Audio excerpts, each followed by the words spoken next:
Hi there Libras, I'm Ellie Rose with UFORose.com and this is your October 22nd to 28th love reading for Sun, Moon, Rising, Venus. Whatever resonates, take it in. If it doesn't, let it go.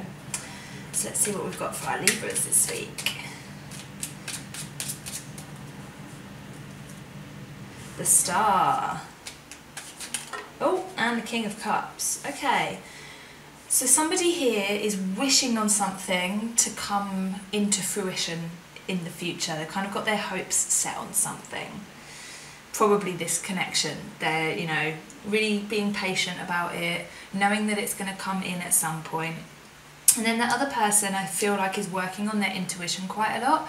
So if this is somebody that before has been a little bit avoidant about issues to do with intuition, like dreams and signs and that kind of thing, now I see them kind of becoming a little bit more open to this kind of thing. So let's see what else we can find out. Yeah, patience, 7 of Pentacles, and the 5 of Swords. Okay, so yeah, the person in the Star card can be an Aquarius, but we've also got coins and swords here, so it can be earth and air. They're feeling very, very patient about this, like I'm in it to win it almost, with the 5 of Swords here. I'm in it to win it. And it's almost like they're thinking, well, if I have to just sit back and wait for a while, then I will. It's worth the wait. I feel like that's the kind of energy that they have towards this person. It's worth the wait, and that they will kind of sit back. If this is you, you're going to sit back and say, do you know what? I know that they're coming to me. I know that this is what I'm moving towards, so I'm going to stick with it and try not to get too caught up in like ego things of like, what if, well, what if it doesn't happen, and what if they don't like me, and this kind of thing. I feel like you're really trying to avoid thinking like that so that you can keep this connection kind of, if you're in separation, obviously not keeping the connection going, but you're just kind of like holding a torch. You're like holding a torch for this person. So it's like the rest of the world will carry on, you're going to get on with your life, but you know that they are the one for you, and you're kind of holding on to that. So let's see about this King of Cups character. What have we got here? We've got the 4 of Swords. Yeah, they're definitely going within. And the Judgment card, yeah. So yeah, this person here is really starting to delve into this now. They're really starting to do their meditation, go within, seek, the higher self, and see what that has to say. They're looking for a second chance with the Judgment card here, and perhaps even thinking about giving this connection a second chance, or thinking about what would happen if they give this a second chance. And this is very quiet, contemplative energy. It's like they've finally stopped and said, okay, I'm gonna think about it, I'm gonna consider it, maybe this is right. Whereas before, I feel like probably they were very like either avoiding it, or like rejecting it, or just trying not to think about it, like throwing themselves into like other life pursuits, other relationships, this kind of thing. Whereas now they're really slowing down, and they're starting to really contemplate if this is right, and they are paying attention to their intuition finally, and just kind of going a little bit deeper. Yeah. So let's see, what feelings have we got on the left here towards this connection. The Hierophant, yeah. And the 5 of Pentacles. Okay, yeah, so if this is you here in the Star card, again, we had Aquarius, but it can also be Taurus with the Hierophant card here, and obviously Libra, this is your video.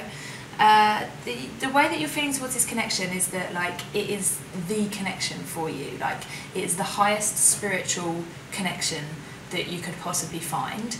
And you feel like there's just one, there's only one. Like, you think about the Hierophant, it's like he's the spiritual leader, and he is preaching about one path, like, one religion, or like one path to enlightenment, and this kind of thing. And these people in the bottom, they're following him.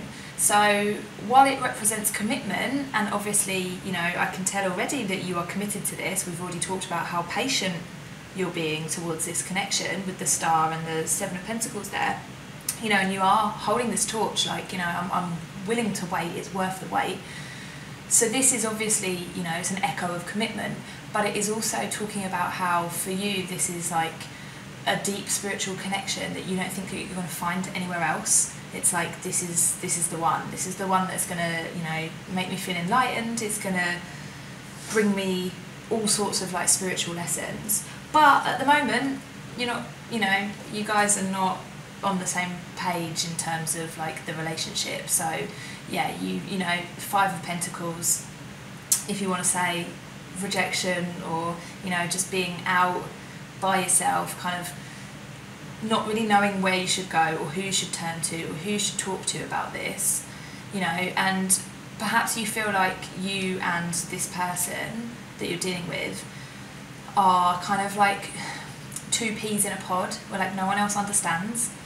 And you can, if you think about the Five of Pentacles, like these two people, they're out together in the cold, he's got a broken leg, it's all a little bit like sad and full on, but they can go into the church, they can go into, the church lights are on, they're probably going to be welcome there. So this is saying to me, like, if you're feeling like you have been rejected, or you're feeling like perhaps it's not going the way that you wanted, or there's just other stuff in your life at the moment that is just not going the way that you want it to, then turn to your spirituality, like turn within, turn to, whatever you want to call the divine, God, the universe, whatever floats your boat in that sort of thing, turn to that, because that is where you will find the most solace, that is where you will find the most comfort at the moment, before this connection then materialises.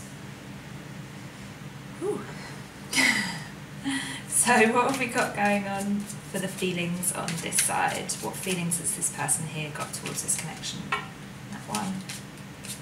And that one. Ace of Cups, yeah. And the Seven of Wands. Okay.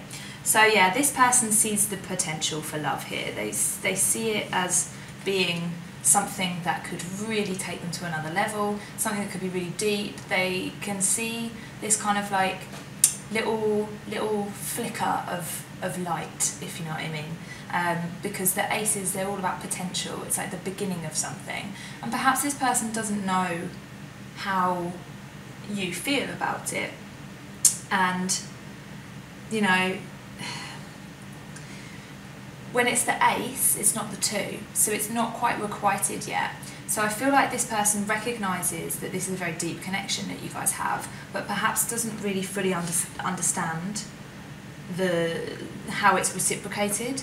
Maybe they might be frightened because they don't know how you truly feel, this kind of thing. And so with the Seven of Wands, they're having a lot of beliefs that they're having to defend.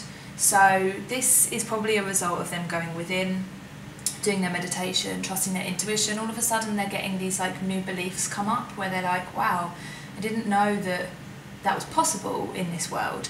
And because of that, they're feeling a little bit like under threat at the moment. Like, everything they once knew before this is kind of like null and void now. It's like, well, what was all of that beforehand? If this is reality, then what was the other reality? Like, and so I feel like this connection has got them a little bit kind of, heated up. It's like, I don't know what to believe now. Like, do I believe my head or my heart? Do I believe what other people tell me, or just get over it? Like, what do I believe right now? So this person is having a real shift around of their belief system. So let's see what is blocking these people. On my left, oh, okay, subconscious blocks. Okay, we've got the Tower and the Three of Wands. Oh no, it's never good to see the Tower, is it? So yeah, what is blocking? If this is you, and I feel like this is you, this is like quite a cut and dry reading. It's just telling you that by having this patience, that you're standing waiting for your ships to come in, for your love to come home, for the union to happen. It's almost like you're kind of inviting, I don't want to say disappointment, but I always talk about with these readings that these things never happen how you think they're going to happen. So if you're kind of like, I'm waiting patiently and, you know, I've got my ships are coming in and, you know, I'm hoping and dreaming, then that could result in, you know, stuff not going how you planned it and it being quite upsetting. So I think that the part of the block here is about not trying to control anything. Like don't try and keep anything from falling down, because if it falls down then it's meant to fall down. So for instance, if this person says to you, I'm not interested in you, that's part of it. Like don't, and if you need to walk away because of that, then do that knowing that whatever happens will be the right thing.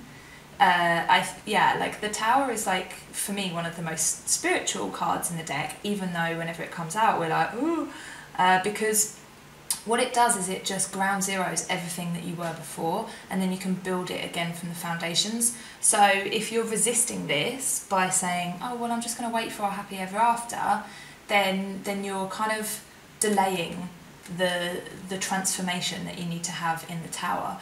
And I feel like something will happen to make you go, oh, okay, maybe everything that I thought before wasn't true. But I mean, my advice to you is just kind of hang on in there, because it's just not something that you're going to be able to see. It's, you know, something will happen, you won't be able to predict it, you won't be able to understand it, but it will be part of the journey.